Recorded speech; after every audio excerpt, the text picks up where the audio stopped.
Hi lovelies, welcome back to my memoirs and a few pages from my diary. So today we're starting this vlog with lunch and I bought some omena. What are omena called in English? I've forgotten the name. But I bought some omena. Imagine this omena cost me 25 shillings and it was that kidogo. So I had that with my little man. Then after lunch, of course, my dishes were waiting for me. Kama kawa, kama dawa. Another small harvest of our cowpeas leaves. And today I just harvested like 2 rows. Yeah, those ones. I think that will be enough for supper. I have not decided what I'm going to make supper. I've not decided what I'm going to make the cowpeas leaves with, but of course it's with ugali, and I'll see either okra, mabenda, or some beans kama kawaida. Yeah, I'm trying to harvest them as much as I could so that we can get fresh leaves coming up. On to our onions, or my onions. So this one is, coming up well, but the rest are a bit struggling. I can see because I didn't plant them very far apart. They're only, I think, 1 or 2 days apart, but it's only one plant which is flourishing. The rest are not really flourishing as much. So I then thought to myself, I'm a newbie with all this planting and off-grid thing. But I remember when I cut off this jerry can, I did not poke any holes at the bottom, and that's what I'm supposed to do, because when you water the plants, there's supposed to be an outlet to allow the water flow out. And because the water wasn't flowing out, I believe, you see the way the soil has turned, it has changed color into, it's not as dark brown, it started becoming a bit mossy. So I think that's the reason as to why the others were not really performing as well as the first one. So that is a mistake that I have learned the hard way, and I will have to correct that next time when I'm trying to create beds for seedlings. Yeah.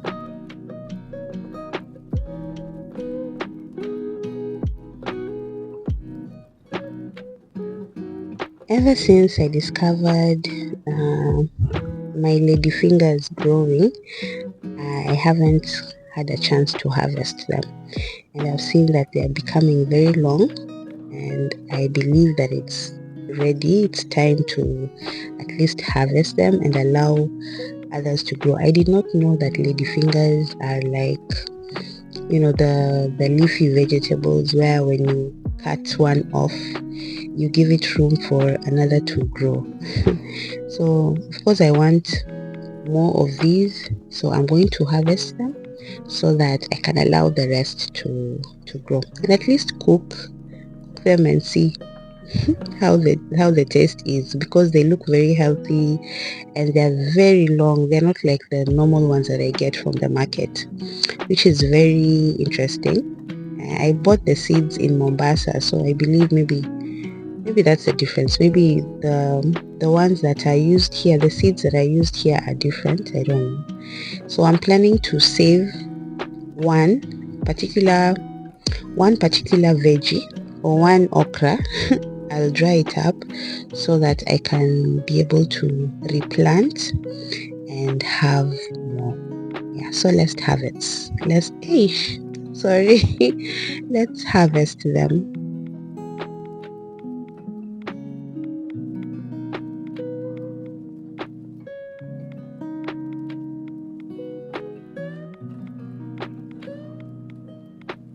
When I was harvesting the cowpeas leaves, I realized that the bottom part of the plants, the leaves, all of them had turned yellow.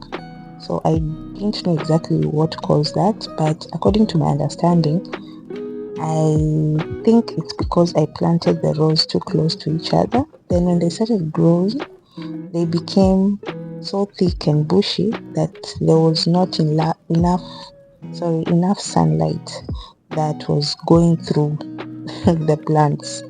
So that's a mistake I did. So next time, I think I'm going to space them out a bit more and not, like that.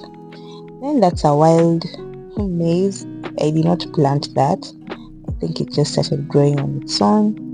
Then there's also a tomato plant. I didn't know this is a tomato plant. This one also grew on its own. I did not plant it.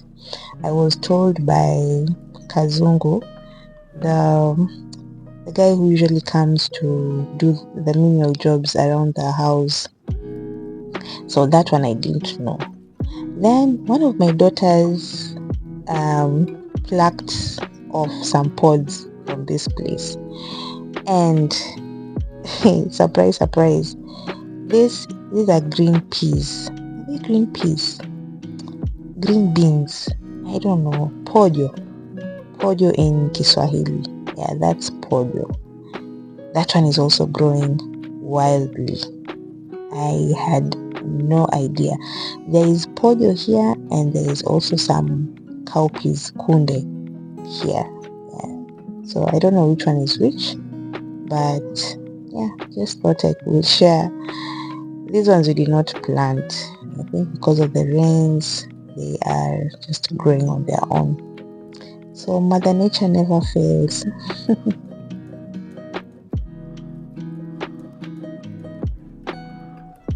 I think I have said this time and time over and over again, but I won't stop saying it.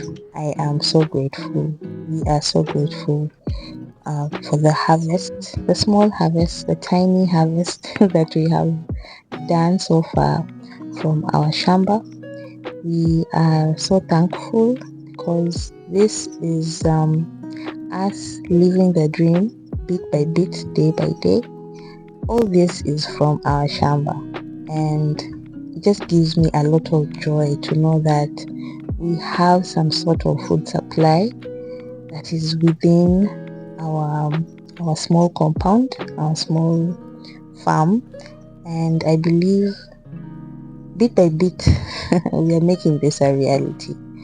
Yeah, because seeing this is just it is just wonderful, and we thank God.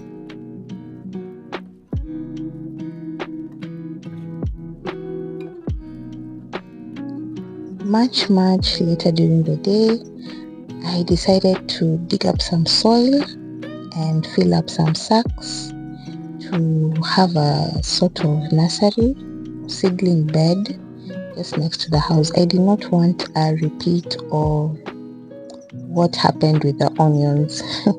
And I think it's much more safer to go with sacks than tins because again, sacks are much more, they're breathable, they have pores or rather space where the water can flow out, but with the tins you have to make the holes yourself, and the material is not that soft. Like that one has its own cracks from before. This one I was thinking I'll just use this slit, maybe slant it on one side. I don't know if that is going to work. That's just my brain battling with itself with a lot of ideas.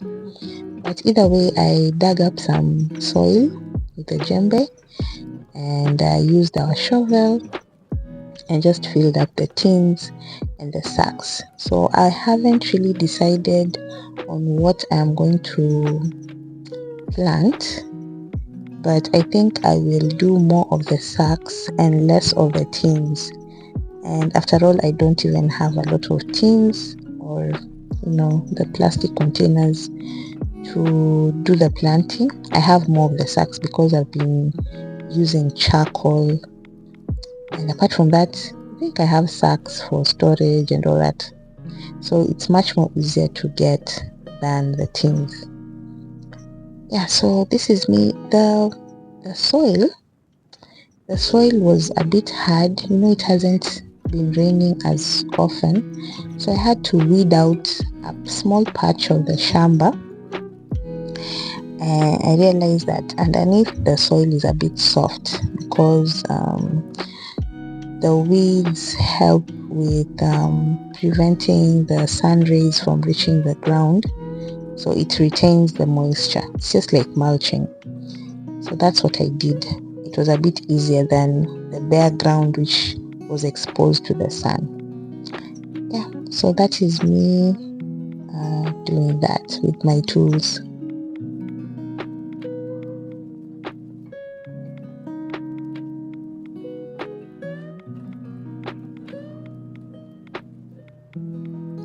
This is where I decided to put my nursery because it's closer to the house. I can monitor it well, and I didn't want it to have direct sunlight or direct rainfall. So I took advantage of the fact that that place is under, the outer part of the roof.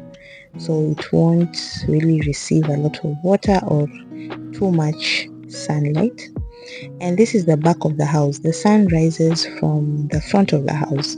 So I believe the morning sun and the midday sun is much more, intense than the afternoon, evening sun. So yeah, I took advantage of that. Thank you so much, lovelies, for watching and sticking with me till the end. So let me see you in my next one. Bye.